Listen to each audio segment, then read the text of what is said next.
할렐루야. 우리 앞뒤 좌우로 또 다시 한번 인사들 나누시죠. 예수님 안에서 사랑합니다.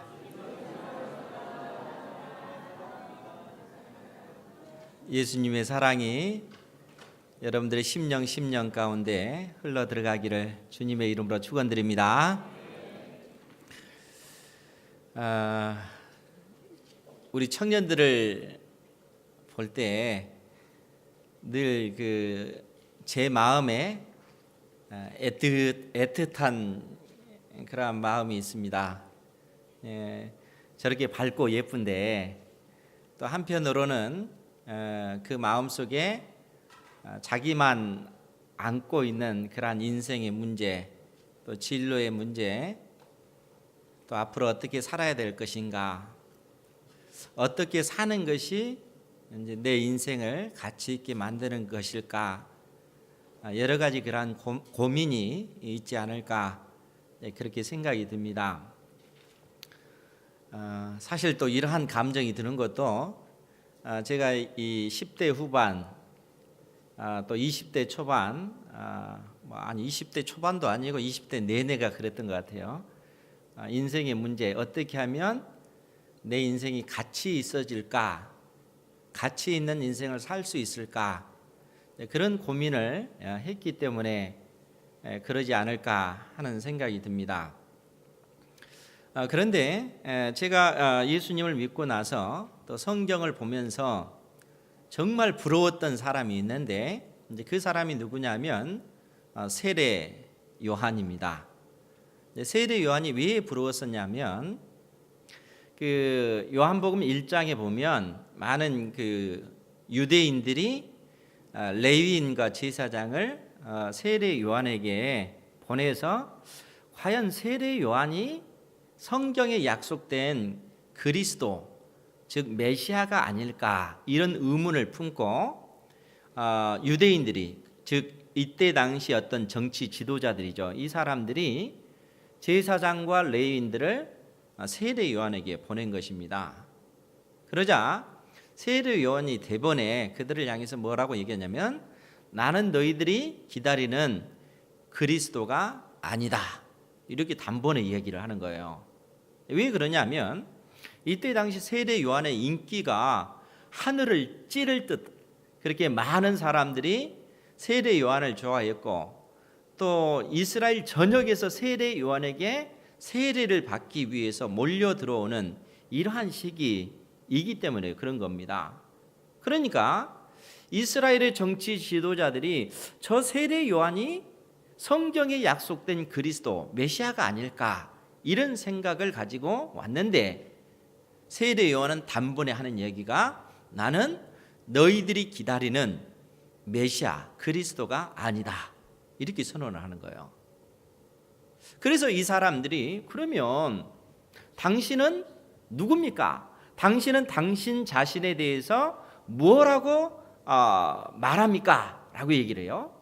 그러니까 세례 요한이 뭐라고 얘기했냐면은, 나는 이사야 선지자가 말한 것처럼 광야에서 주의 길을 곧게 하라고 외치는 자의 소리다, 라고 이렇게 선언하는 거예요. 저는 이 구절을 보면서 사실 충격을 받은 거예요. 왜 그러냐면, 자기 인생에 대해서 이렇게 명확하게 대답할 수 있는 사람이 있을까? 나는 자기 자신을 향해서, 나는 이사야 선지자가 예언한 것처럼 광야에서 외치는 자의 소리다, 라고 자기 자신을 향해서 이게 그야말로 명쾌하게 자기의 인생을 그렇게 정리를 해 나가는 겁니다. 저는 그 모습을 보면서 나의 인생은 어떻게 살아야 될지도 모르겠고, 어느 방향으로 나가야 될지도 모르겠는데, 세례 요한은 자기 인생에 대해서 그렇게 명확하게 이야기하는 거예요. 그런데 그 소리를, 세례 요한이 고백한 이 고백의 그 내용을 면밀히 살피면 정말 대단하다라는 생각이 드는 거예요. 왜냐하면 나는 광야에서 외치는 자의 소리다. 여러분, 소리라고 하는 것이 실상 형체가 없는 거잖아요. 소리 자체는 우리 눈에 보이는 것이 아닙니다.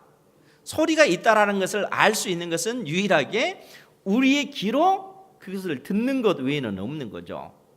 그런데 세례 요한은 광야에서 주의 길을 곧게 하라고 외치는 자의 소리다 라고 자기 자신을 그렇게 증거를 하는 겁니다.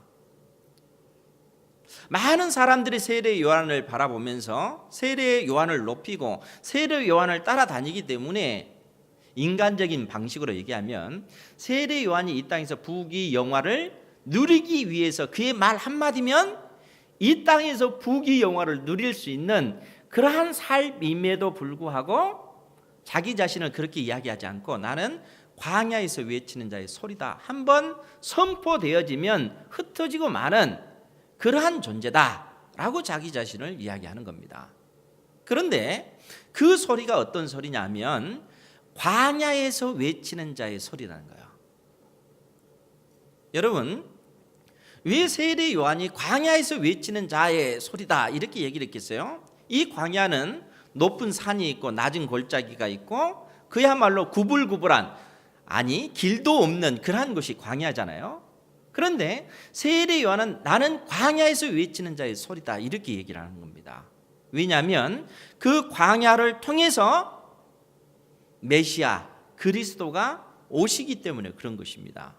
왕이신 주님께서 그 광야를 통해서 그의 백성들에게 오신다는 얘기예요. 이것은 이제 구약적인 어떤 배경을 두고 있는데, 하나님의 영광이 이스라엘 백성들이 멸망당해서 바벨론으로 포로로 끌려갈 때 하나님의 영광이 바벨론 땅으로 옮겨졌어요.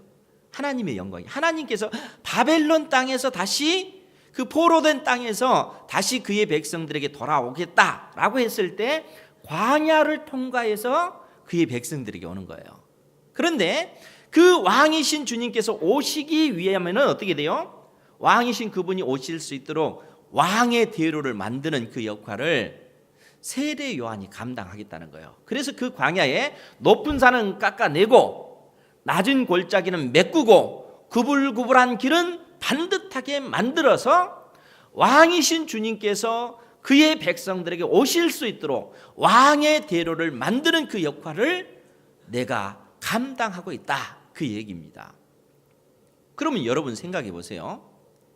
왕이신 주님께서 이 바벨론 땅에서 광야를 통과해서 그의 백성들에게 오실 때 당연히 우리가 생각하려면 높은 산은 깎아내야 되고 낮은 골짜기는 메꿔서 왕이신 그분이 오실 수 있도록 왕의 대로를 만들어내야 되겠죠. 그런데 세례 요한은 이러한 어떤 비유를 무엇을 통해서 이야기를 하냐면은 그 사막, 그 광야가 뭐냐? 그것은 우리 인생의 마음이라는 거예요. 마음. 우리의 마음에 높아진 그 산을 깎아내고 절망의 그 골짜기를 메꾸어서 너희들 마음속에 주님께서 임하실 수 있도록 왕의 대로를 만들라 라고 얘기하는 거예요. 그러면 이 말이 무슨 얘기겠어요? 지금 세례 요한이 수많은 자기에게 나온 수많은 이스라엘 백성들을 향하여 회개하라, 천국이 가까이 왔느니라 라고 선언하는 겁니다. 이 말은 누가 천국 백성이 될 수 있냐? 천국 백성으로서 너희들이 살아가려면 너희들의 마음속에 왕의 대로를 만들어야 된다. 너희들이 오만한 그 생각, 그 높아진 그 생각을 깎아내고 절망의 그 낮은 골짜기를 메꾸어서 왕이신 그분이 오실 수 있도록 네 마음에, 너의 마음에 왕의 대로를 만들어라 라고 그 세례 요한이 선포하고 있는 것입니다.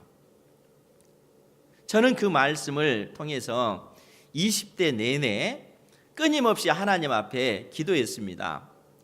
낮에도 시간 되면 가서 예배당에 가서 기도하고 밤에도 가서 기도하고 새벽에도 기도하고, 여러분 기도를 되돌아보면 그 20대 그 시간에, 그 20대에 하나님 앞에 그 기도하는 그런 시간들이 그렇게 많았던 것 같아요. 그런데 기도하면 하나님께서 나의 어떤 인생의 방향을 명확하게 보여주셨으면 좋겠는데 20대 내내 그러한 길이 전혀 보이지 않았습니다.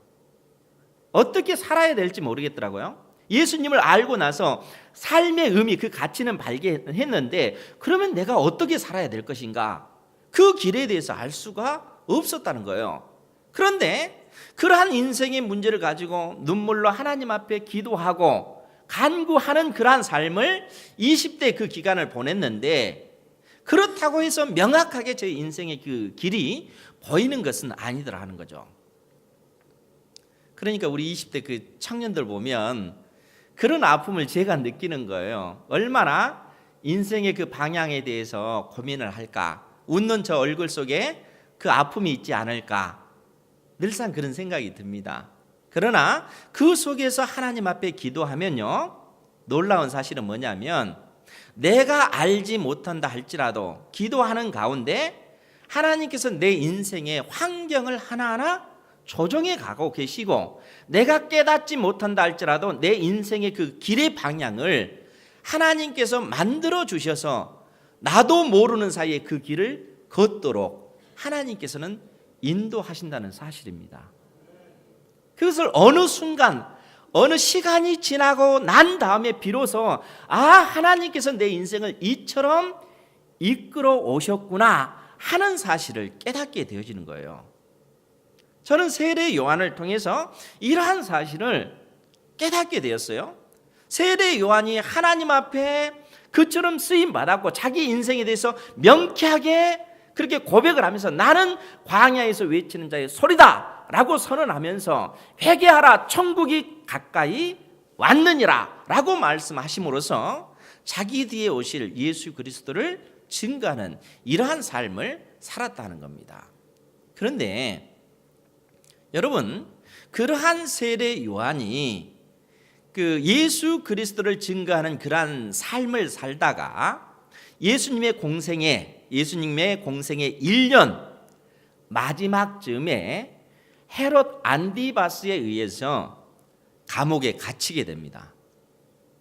세례 요한이 헤롯 왕에 의해서 이 마케로스 이 감옥에 갇힌 걸로 추정이 되어져요. 이 감옥에 갇혔다가 1년 동안 갇혔다가 나중에 헤롯 안디바스에 의해서 목베임을 당해서 세례 요한은 죽게 돼요.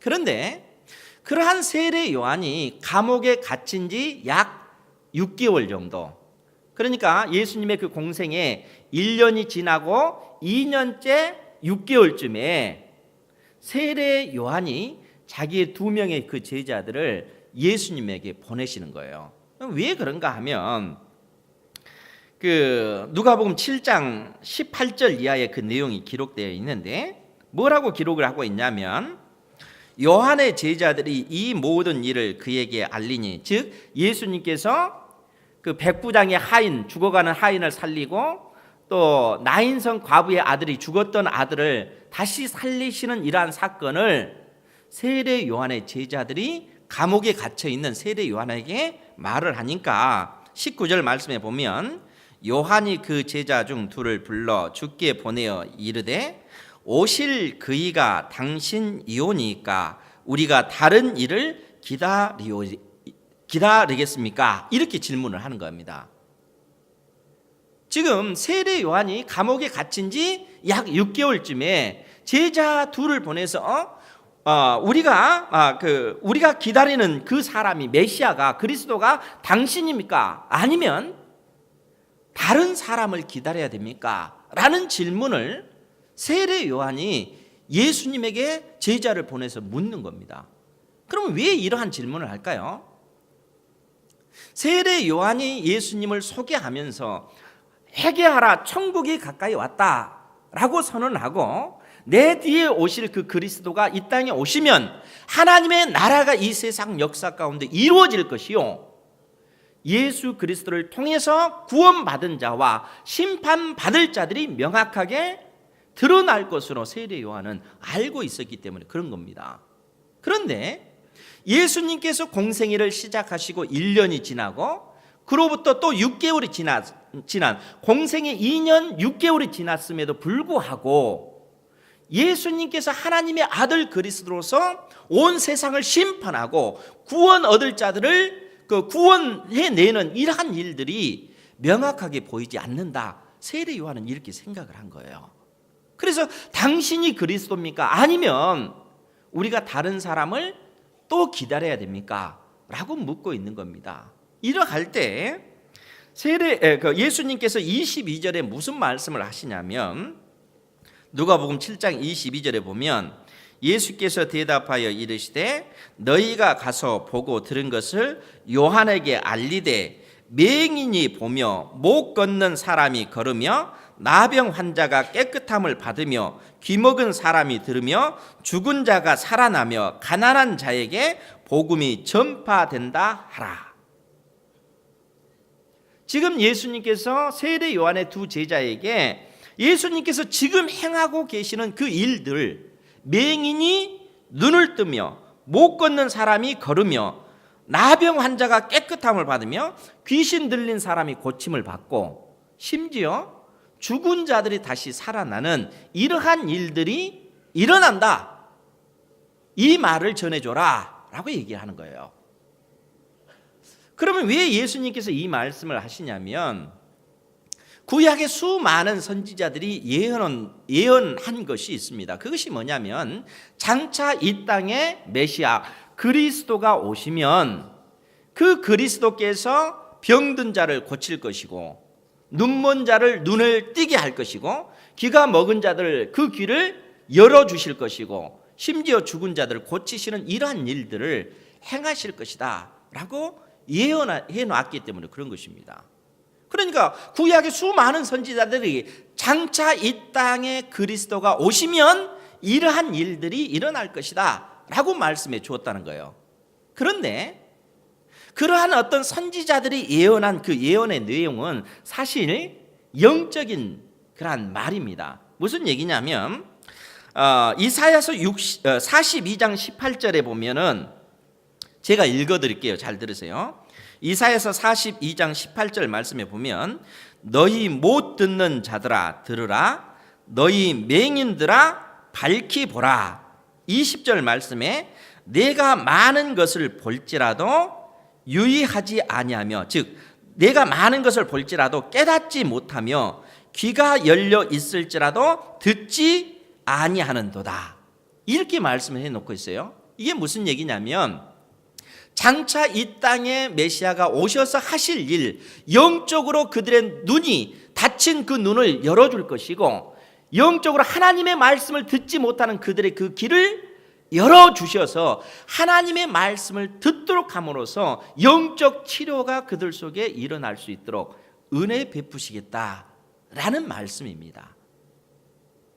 장차 그리스도가 오시면 이러한 일들을 행해 나가실 것이다 라는 얘기예요. 그런데 예수님께서 이 땅에 오셔서 하신 일이 뭡니까?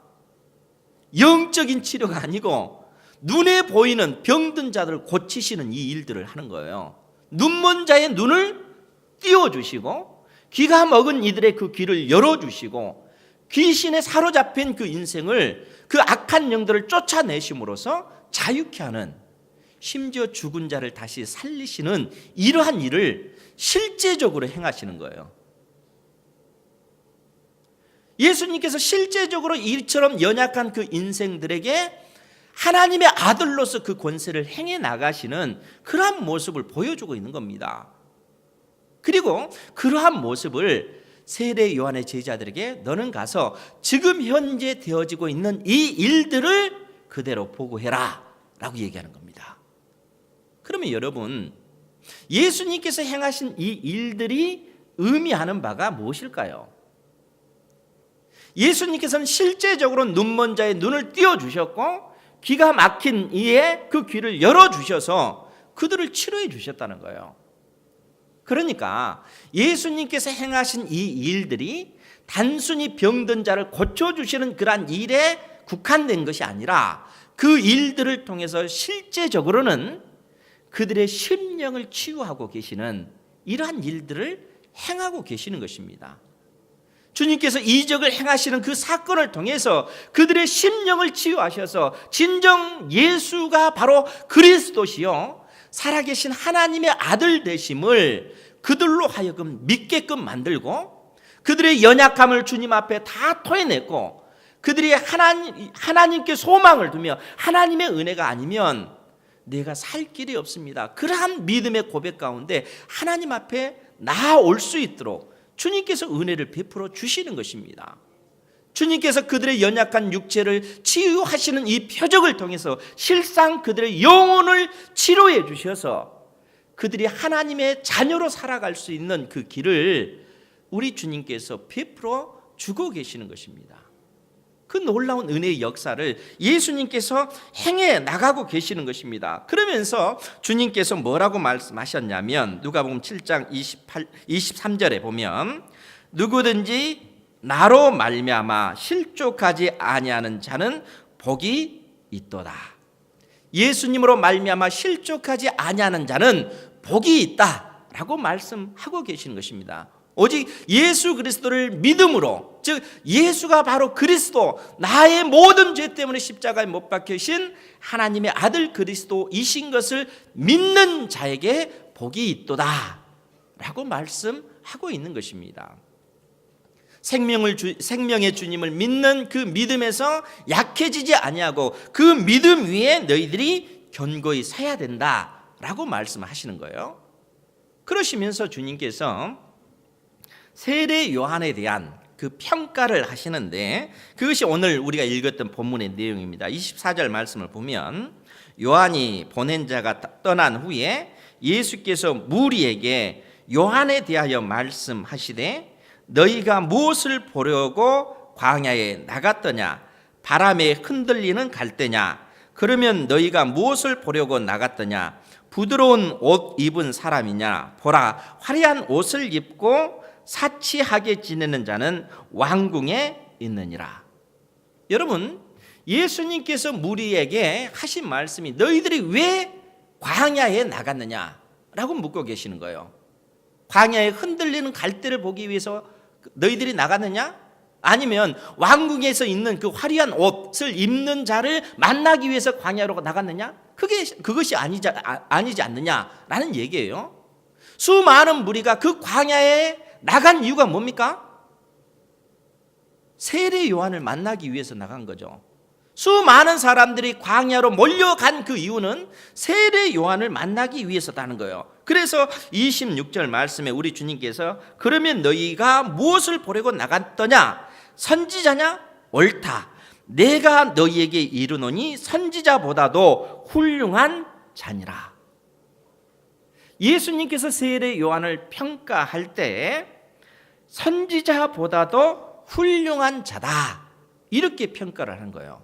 구약에 수많은 선지자들이 있는데 그 선지자들보다 훨씬 뛰어난 자다라고 주님께서 세례 요한을 평가를 하시는 거예요. 그러면서 27절 말씀 우리 같이 한번 볼까요? 27절 시작. 기록된 바 보라 내가 내 사자를 내 앞에 보내노니 그가 내 앞에서 내 길을 준비하리라 한 것이 이 사람에 대한 말씀이라. 아멘. 예수님께서 말라기 3장 1절에서 3절에 나온 구절을 인용하시면서 세례 요한에 대한 평가를 하기를 보라 내가 내 사자를 내 앞에 보내노니 그가 내 앞에서 내 길을 준비하리라 한 사람이 세례 요한이다 라고 이야기하는 겁니다. 그러면 말라기에서 3장 1절에서 3절에 있는 말씀의 내용이 뭡니까? 그것은 장차 이 땅에 메시아가 오실 때 되어질 그 일에 관해서 말해놓고 있어요. 그 부분 한번 찾아보죠. 말라기서 3장 구약성경 1330페이지 마태복음 바로 앞에 있는 게 말라기서입니다. 3장 1절에서 3절에 있는 말씀이에요. 제가 찬찬히 봉독해 드리겠습니다. 3장 1절에부터 3절 만군의 여호와가 이르노라 보라 내가 내 사자를 보내리니 그가 내 앞에서 길을 준비할 것이요 또 너희가 구하는 바 주가 갑자기 그의 성전에 임하시리니 곧 너희가 사모하는 바 언약의 사자가 임하실 것이라. 지금 1절 상반절에 있는 보라 내가 내 사자를 보내리니 이 사자는 세례 요한입니다. 그러니까 이 세례 요한을 보내리니 너희가 구하는 바 주가 갑자기 갑자기 그의 성전에 임하시리니 곧 너희가 사모하는 바 언약의 사자 즉 그리스도가 임하실 것이라. 그가 임하시는 날 즉 그리스도가 임하시는 날을 누가 능히 당하며 그가 나타나는 때에 누가 능히 서리요. 그는 금을 연단한 자의 불과 표백하는 자의 잿물과 같을 것이라. 그가 은을 연단하여 깨끗하게 하는 자같이 앉아서 레위 자손을 깨끗하게 하되 금, 은같이 그들을 연단하리니 그들이 공의로운 제물을 나 여호와께 바칠 것이라. 즉 이 땅에 메시아 그리스도가 오시기 전에 하나님께서 그리스도를 위해서 광야에서 외치는 자의 소리로서 세례 요한을 보내실 것이요, 세례 요한 뒤에 오실 그리스도가 이 땅에 오셔서 레위 자손들을 깨끗하게 하신다는 얘기예요. 그 말은 무슨 얘기냐면은 제사 제도를 다시 회복하게 하셔서 하나님 앞에 온전히 설 수 없는 택한 백성들의 그 모든 죄의 문제를 언약의 사자 그리스도가 깨끗하게 해결해 주실 것이다 라는 이야기입니다. 즉 예수님께서 세례 요한에 대해서 이처럼 평가를 하시는 거예요. 많은 선지자들이 있지만 그 선지자들 중에서도 월등한 자로서 세례 요한을 평가를 하고 있다는 거예요. 그러면 이러한 평가를 왜 하는가? 심지어 28절 말씀에 예수님께서는 누가복음 7장 28절에요. 내가 너희에게 말하노니 여자가 낳은 자 중에 요한보다 큰 자가 없도다. 그러나 하나님 나라에서는 극히 작은 자라도 그보다 크니라. 예수님께서 세례 요한을 향해서 여자가 낳은 자 중에 요한보다 큰 자가 없다 이렇게 얘기하는 거예요. 그러면 왜 예수님께서 세례 요한을 향해서 여자가 낳은 자 중에 세례 요한보다 큰 자가 없다 이렇게 말하겠습니까? 그것은 바로 구약 시대에 수많은 선지자들이 있었지만 하나같이 그 선지자들은 메시아 그리스도를 보지 못했지만 이 땅의 마지막 선지자로 온 세례 요한은 예수님을 직접 그의 두 눈으로 봤기 때문에 그런 것입니다. 예수님 바로 앞서서 예수님을 위해서 광야에서 외치는 자의 소리로서 회개하라 천국이 가까이 왔다 선언한 그러한 선지자이기 때문에 예수님께서 세례 요한을 그처럼 평가하시는 거예요. 그러면서 동시에 뭐라고 얘기했어요? 그러나 하나님의 나라에서는 극히 작은 자라도 그보다 크니라. 왜 이런 말씀을 하시는 거예요? 세례 요한까지가 구약의 그 시대가 마지막이 종결되어지고 이제는 세례 요한의 마지막 증언을 받은 예수님께서 이 땅에 오셔서 이 세상 역사 가운데 하나님 나라를 가지고 오시고 천국을 가지고 오시고 예수 그리스도로 말미암아 새로운 시대가 이 땅에 열려졌기 때문에 그런 것입니다. 그래서 세례 요한을 향해서는 여자가 낳은 자 중에 세례 요한처럼 큰 자가 없지만 하나님 나라에서는 지극히 작은 자도 세례 요한보다 크다 이렇게 평가를 하는 것입니다. 사랑하는 성도 여러분, 예수님께서 이러한 어떤 증거를 세례 요한을 향해서 이렇게 그 세례 요한을 이처럼 평가를 해 주시는 거예요.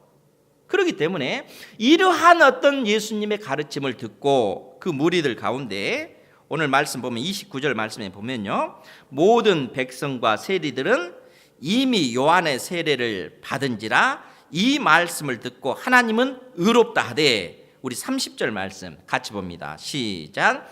바리새인과 율법 교사들은 그의 세례를 받지 아니하므로 그들 자신을 위한 하나님의 뜻을 저버리느니라. 아멘.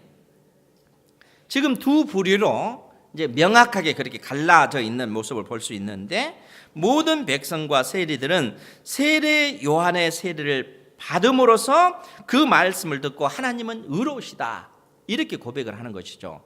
즉 세례 요한이 회개하라 천국이 가까웠다, 내 뒤에 오시는 예수님이 바로 그리스도시다 라는 증거를 세례 요한이 했고, 이 세례 요한의 증언을 받은 수많은 사람들, 죄인들, 이 세리들이 예수님을 나의 구주로 영접하면서 하나님은 의로우시다 이렇게 고백을 하는 것입니다.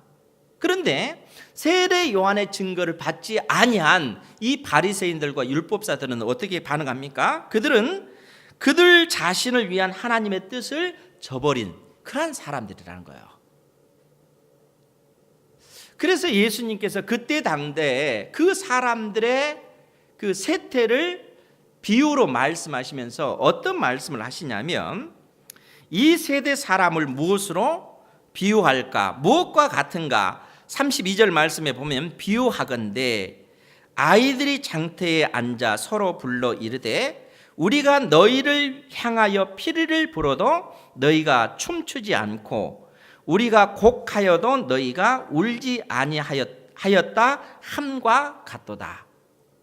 예수님께서 그때 당대 사람들을 그들을 비유해서 장터에서 노는 아이들의 모습을 비유했다는 거예요. 아이들이 놀면서 장터에 앉아 서로 불러 이르되 우리가 너희를 향하여 피리를 불어도 너희가 춤추지 않고, 무슨 얘기냐면은 피리를 분다라고 하는 것은 이때 당시 결혼식 할 때 이스라엘 사람들이 결혼식 할 때 피리를 불면서 잔치를 하는 그런 모습을 지금 그려주고 있는 거예요. 그러니까 신랑 신부가 결혼을 하는 이 잔치집에서 피리를 불고 뭐 노래를 불고 그러면은 너희들이 덩달아 그 잔치 분위기에 맞게끔 춤을 춰야 되지 않느냐. 그런데 춤추지 않는다는 거예요. 그러면서 또 하는 말이, 그래서 우리가 곡하여도 너희가 울지 아니하였도다. 그래서 나온 그 반응이, 그러면 장송곡을 부르는 거예요. 장송곡을. 그런데 거기에 맞춰서 울지 않는다 하는 거예요. 예수님께서 왜 이 말씀을 하시는 거예요? 지금 이 말씀을 하신 이유는 33절 말씀에 세례 요한이 와서 떡도 먹지 아니하며 포도주도 마시지 아니하며 너희 말이 귀신이 들렸다 이렇게 말하더니, 인자가 와서 먹고 마시매 너희 말이 보라 먹기를 탐하고 포도주를 즐기는 사람이요 세리와 죄인의 친구로다. 그때 당시 바리새인과 그 어떤 그 율법사들이 세례 요한과 예수님을 향해서 이렇게 평가를 한다는 거예요. 세례 요한이 하나님 나라를 위해서 떡을 먹지 아니하고 포도주를 마시지 아니하니까 귀신 들린 것 아니냐, 세례 요한 귀신 들린 거 아니냐 이렇게 얘기하는 거예요. 그런데 예수님이 오셔서 먹고 마시니까 먹기를 탐하고 포도주를 즐겨 마시는 사람, 세리와 죄인의 친구다. 즉 하나님께로부터 떨어진 사람이다. 거룩한 어떤 사람이라면 어떻게 죄인들과 어울릴 수 있느냐 이렇게 얘기한다는 거예요. 정작 바리새인들과 이 율법사들이 귀를 기울여야 되는 것이 뭐예요? 세례 요한이 외치는 그 외치는 자의 그 소리죠. 회개하라, 천국이 가까이 왔다. 너희들이 회개하지 아니하면 천국을 너희의 것으로 소유할 수 없다 라고 말씀하시는 것입니다. 예수님께서 죄인들의 친구가 되어주셔서 그들에게 천국 복음을 증거하고, 그들이 연약한 가운데 있을 때 주님께서 치료해 주시고, 그들의 닫힌 눈을 열어주시고 막힌 길을 뚫어주시고, 귀신 들린 자를 그 귀신들을 쫓아내므로써 고쳐주심으로써 그들이 천국 백성으로 들어올 수 있는 그 길을 열어주시는 것입니다. 내 안에 선한 것이 없고 내 힘과 내 능력으로 살아갈 수 없고 내 인생을 꾸려갈 수 없는 그처럼 연약한 존재다. 스스로 그 사실을 내가 자각하고 하나님의 은혜가 아니면 내가 살 길이 없습니다. 하나님께서 선포하신 그 말씀을 듣고 하나님께 나가야 되는데 정작 그 본질의 말씀은 듣지 아니하고 그 껍데기만 보고 있는 거예요. 여러분, 세례 요한이 금식하고 먹지 않는 거 뭐가 중요합니까? 그것보다 더 중요한 것이 세례 요한이 선포하는 그 선포의 말씀이라는 거예요. 여러분, 예수님께서 오셔서 먹고 마시고 하는 그러한 것이 뭐가 중요합니까? 도대체 예수님이 누구시길래 예수님께서는 죄인들과 함께 하시는가? 이 사실이 더 중요하죠. 본질적인 것은 다 놓쳐버리고 껍데기만 바라보니까 그들은 세례 요한을 배척하고 예수님을 배척해서 결국 십자가에 못 박아 죽이는 이러한 악을 그들이 자행한 것입니다. 그런데 그들 스스로는 뭐라고 해요? 우리 조상이 아브라함이다. 나는 나의 조상 아브라함이 나의 조상이기 때문에 나는 거룩한 하나님의 백성이다. 자신만만하게 주장했던 사람들이 서기관과 바리새인들이라는 거예요. 그런데 주님께서는 무엇을 요구하고 계시는 거예요? 그런 껍데기 겉모습이 아니라 그들의 영적 실상이라는 거예요. 우리 인생은 내 힘과 내 능력으로 살아갈 수 없는 존재입니다. 이것을 우리의 영혼이 끊임없이 자각을 해야 돼요. 우리가 매 순간순간 하나님의 은혜를 구하고 하나님 앞에 기도하는 그 이유가 뭡니까? 사람은 나의 힘과 나의 능력으로 살아가는 존재가 아니라 전적인 하나님의 은혜로 살아가는 존재이기 때문에 그렇습니다. 이러한 사실을 깨닫는 것이 복이라는 거예요. 내가 비록 내 인생의 그 길이 어디로 갈지 알지 못하고 내가 무슨 일을 해야 될지 알지 못하는 이러한 그 절박한 상황 속에 있다 할지라도 하나님의 은혜가 아니면 내가 살 길이 없습니다. 그 믿음의 고백을 하면서 엎드려 눈물로 기도할 때 지금 당장 내 눈앞에 선명하게 내 인생의 길이 명확하게 보이지 않는다 할지라도 주님께서는 내 눈물의 그 기도를 들으시고 응답하시는 것입니다. 내가 깨닫지 못하는 그 순간에도 하나님께서는 내 인생의 그 외적인 환경, 삶의 방향들을 하나하나 조정해 가시고 내 인생의 그 길로 걸어가도록 만들어 가고 계셔요. 나는 모르지만 하나님께서는 기도하고 있는, 눈물 흘리고 있는, 정말 내 인생의 갈 길을 몰라 애통해하면서 하나님의 은혜를 구하는 그 자녀의 그 기도를 주님께서는 외면하지 아니하시고 만들어가고 계시는 것입니다. 지금도 만들어가고 계세요. 단지 내가 깨닫지 못하고 있을 뿐이죠. 하나님의 은혜가 아니면 저 살 길 없어요. 주님 도와주십시오. 지금 당장 눈앞에 확연하게 내 인생에 무언가가 보이지 않는다 할지라도 하나님께 소망을 두고 믿음의 삶을 살아가면 하나님께서는 내 인생의 길을 그처럼 만들어가고 계시고 어느 한순간에 명확하게 보여주시는 거예요. 아, 하나님께서 내 인생을 이처럼 이끌어 오셨구나. 내 인생의 길을 이쪽으로 나아갈 수 있도록 주님께서 만들어가고 계시는구나. 어느 순간 하나님께서는 그 사실을 깨닫게 해주시는 겁니다. 이러한 은혜가 있기를 원합니다. 그러한 길을 우리는 걸어가면서 때에 따라 힘들고 낙심되죠. 절망되죠. 마치 눈앞에 깜깜한 안개로 가득 찬 것처럼 보이는 현실이라 할지라도 그날 하루 한 걸음 한 걸음 하나님을 의지하면서 믿음으로 간구하며 나아갈 때 하나님께서는 우리 인생을 강한 팔로 붙들어 주셔서 한 걸음 한 걸음 그처럼 만들어가고 계시다는 사실입니다. 그렇기 때문에 우리 주님께서 35절 말씀에 뭐라고 얘기를 하냐면 우리 같이 보죠. 35절 시작. 지혜는 자기의 모든 자녀로 인하여 옳다함을 얻느니라. 아멘. 지혜는 자기의 모든 자녀로 인하여 옳다함을 얻느니라. 무슨 말입니까? 지혜가 무슨 자녀가 있겠어요? 지혜가 낳은 자녀로 인하여 지혜는 옳다함을 받는다. 무슨 얘기냐면 진리가 무엇입니까? 지혜가 무엇입니까? 하나님을 경외하는 사람. 진리는 무엇입니까? 전적으로 하나님께 소망을 두고 믿음의 삶을 살아가면 눈앞에 당장 열매가 보이지 않는다 할지라도 그 나중에 보면 하나님께서는 그 인생을 선하게 만들어 가셔서 지혜의 열매, 여호와 하나님을 경외하는 자로서의 그 삶의 열매를 맺도록 만들어 주신다는 것입니다. 사랑하는 성도 여러분, 예수님이 바로 그리스도십니다. 예수님께서 나의 모든 죄와 나의 모든 허물 때문에 십자가에 못 박혀 죽으셨고 나에게 영원한 생명 주시기 위하여 우리 주님 죽음을 이기시고 부활하셨습니다.